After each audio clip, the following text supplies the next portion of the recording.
നമസ്കാരം. യാത്രക്കാരുടെ വിവരങ്ങൾ അന്വേഷിക്കുന്ന തരത്തിൽ കസ്റ്റംസ് നടത്തുന്ന ഇടപെടലിൽ ആശങ്ക അറിയിച്ച് പ്രവാസി സംഘടനകൾ. അന്താരാഷ്ട്ര യാത്രകൾക്ക് 24 മണിക്കൂർ മുൻപേ യാത്രക്കാരുടെ വിശദ വിവരങ്ങൾ നൽകണമെന്നാണ് ഇന്ത്യൻ കസ്റ്റംസിന്റെ നിർദ്ദേശം. അന്താരാഷ്ട്ര യാത്രയ്ക്ക് 24 മണിക്കൂർ മുൻപ് പേര്, email ID, phone number, payment രീതി എന്നിവ വിമാന കമ്പനികൾ കൈമാറണമെന്ന നിർദ്ദേശമാണ് നൽകിയിരിക്കുന്നത്.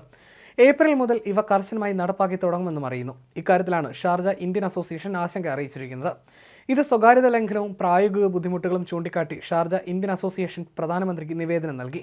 പ്രവാസികളുടെ മൃതദേഹം നാട്ടിലെത്തിക്കുന്നത് സൗജന്യമാക്കാൻ വഴിയൊരുക്കണമെന്നും നിവേദനം നൽകിയിട്ടുണ്ട്. പ്രവാസികളിൽ പലരും സാധാരണ തൊഴിലാളികളാണ്. ഇമെയിൽ ID, പേയ്മെന്റ് ഉൾപ്പെടെയുള്ള സംവിധാനങ്ങൾ ഉണ്ടാവാനിടയില്ല.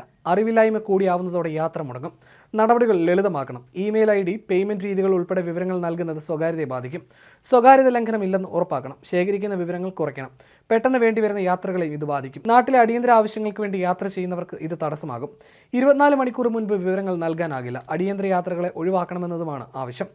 വിവരം നൽകുന്നത് ലംഘിച്ചാൽ വിമാന കമ്പനികൾ പിഴ നൽകണമെന്നതിനാൽ പലരുടെയും യാത്ര മുടങ്ങാനും നീളാനും ഇടയാക്കുമെന്നാണ് വിലയിരുത്തുന്നത്.